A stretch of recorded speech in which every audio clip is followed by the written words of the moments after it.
college football news, bell notification, comment down below, subscribe and share.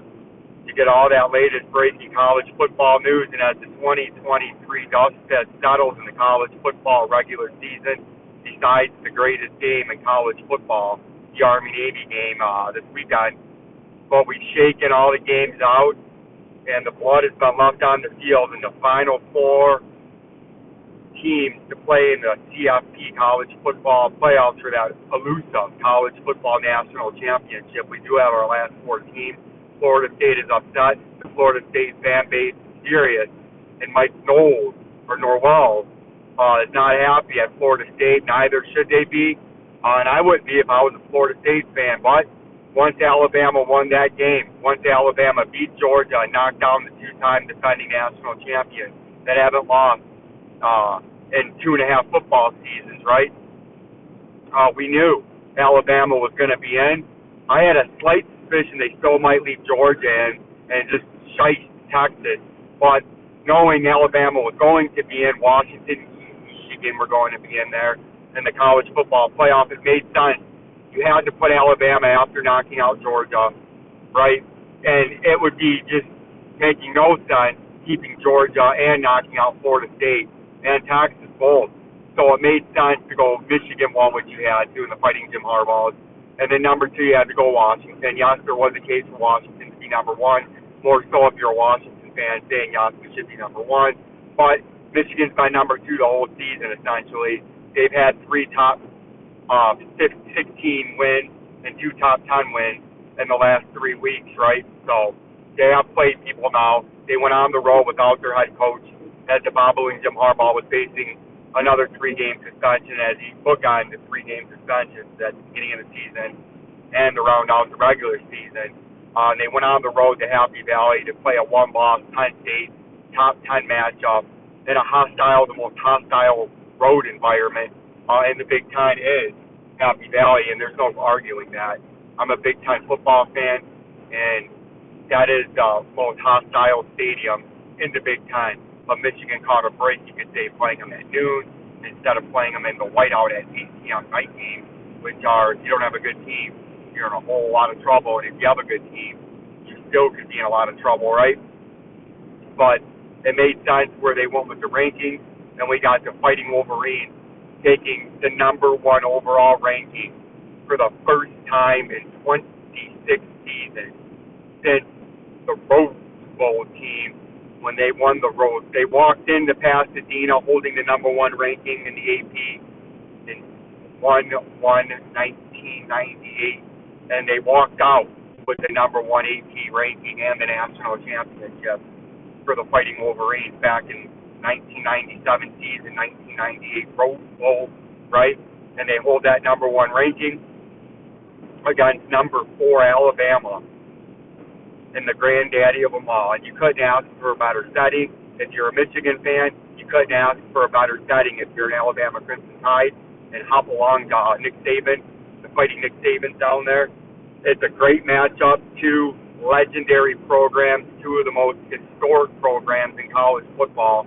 And for a playoff game, you couldn't ask for a better matchup. If you're Michigan and the Fighting Jim Harbaughs, you got embarrassed in the college football Fiesta Bowl last year against TCU. It was embarrassing. It put shame and erased one of the greatest, if not the greatest season in Michigan football history, and it all came unglued and derailed and off the track, and the ship sunk against the Fighting Texas Christian and Fighting Jesus is down there in the Christians.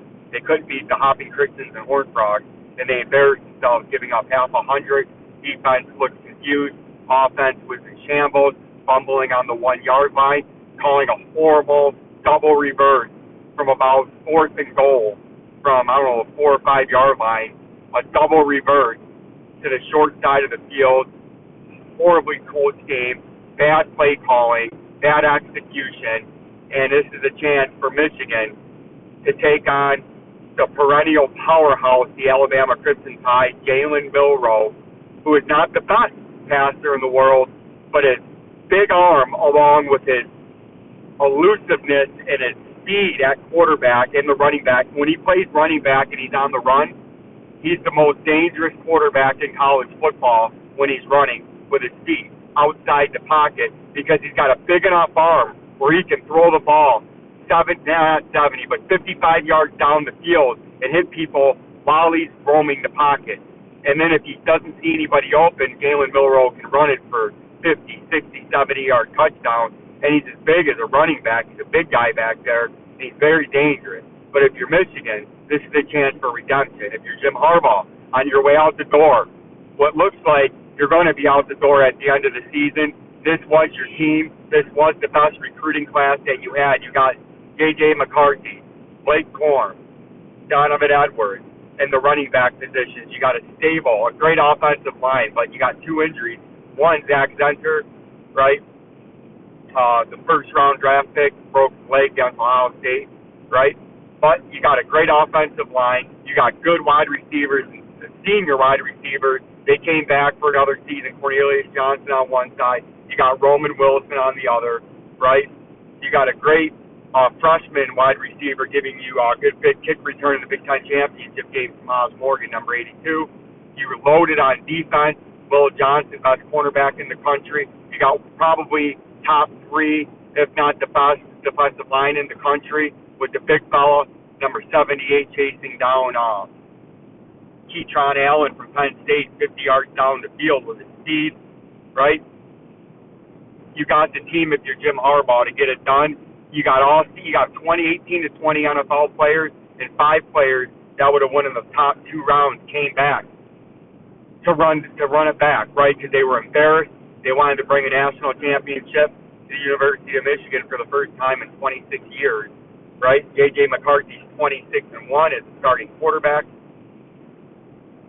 And this is the game, and this is the team to do it against. And this channel, College Football News, told you after they suspended them going in on that Saturday morning against Penn State without their head coach, College Football News said Michigan would be playing in the Rose Bowl in the Final Four. They were going to run the table. They were going to steamroll through Indianapolis and win the Big Ten Championship game undefeated at 13-0 because the team was there. But now they're coming up against an equal team that's just as skilled, just as big, just as physical and talented on the offensive and defensive line. They have the playmakers on offense. They have the playmaker at quarterback.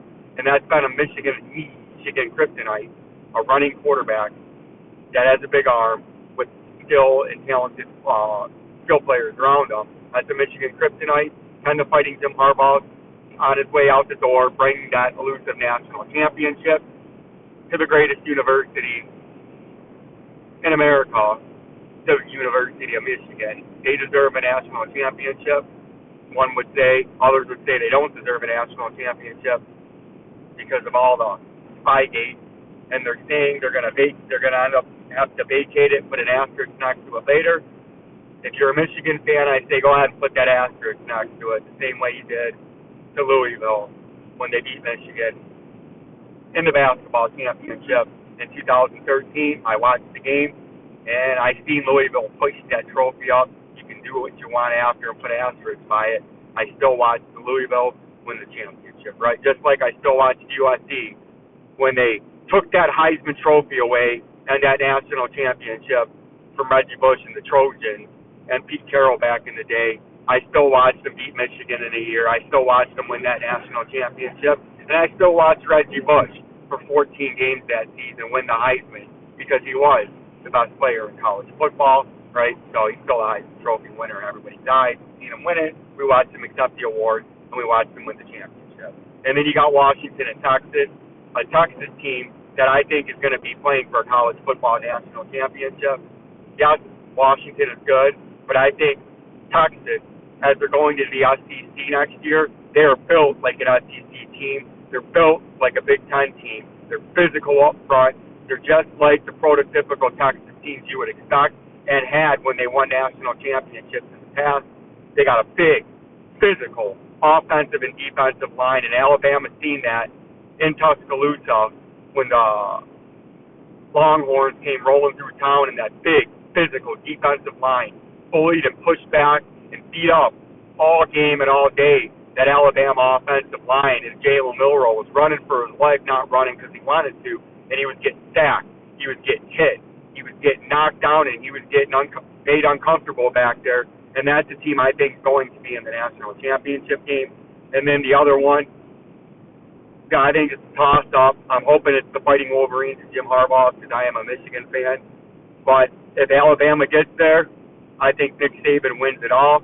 If it's a Michigan-Texas rematch of the 2006 Rose Bowl when Vince Young came barreling through that Rose Bowl, Washington, yeah, I see how you can get there. But I think it's going to be the Texas Longhorns and the Fighting Wolverines playing for that coveted national championship.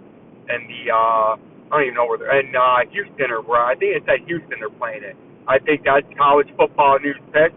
The Fighting Wolverines, the number one team in the nation, are going to beat and knock out and take down the criminal gangsters and the henchmen, Nick Saban at Alabama.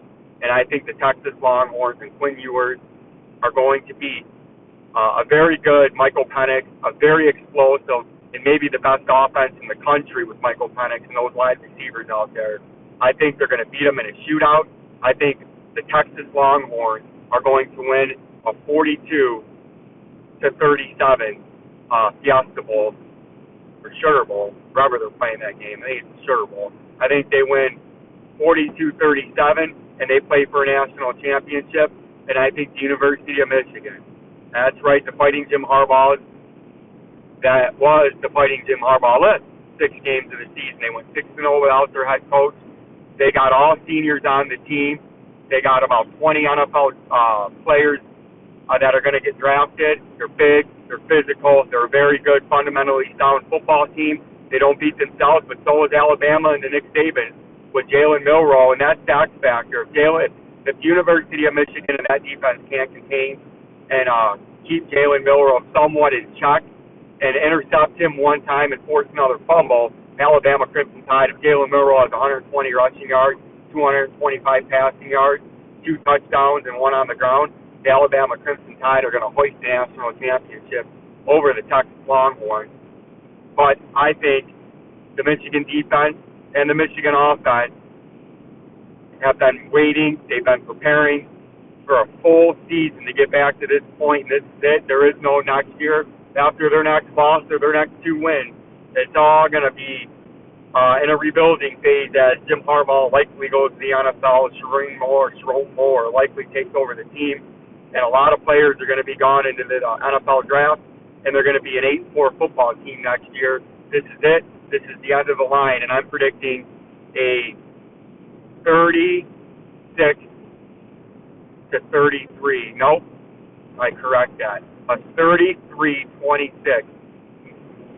You get in Fighting Jim Harbaugh behind a Blake Corum, 25 carries for 135 yards and 2 touchdowns, and he becomes the all-time leader in touchdowns at the University of Michigan for running back, and he carries the Fighting Wolverines to the Rose Bowl victory on the 26th anniversary to the day of the last time the number 1 ranked Wolverine went into Pasadena and hoisted a national championship in a Rose Bowl trophy with Charles Woodson and Lloyd Carr and Brian Greasy and Ty Streets and the rest of them. They go in and beat Alabama in a 33-26 game, and the Fighting Wolverines play the Texas Longhorns for the national championship. Peace and love.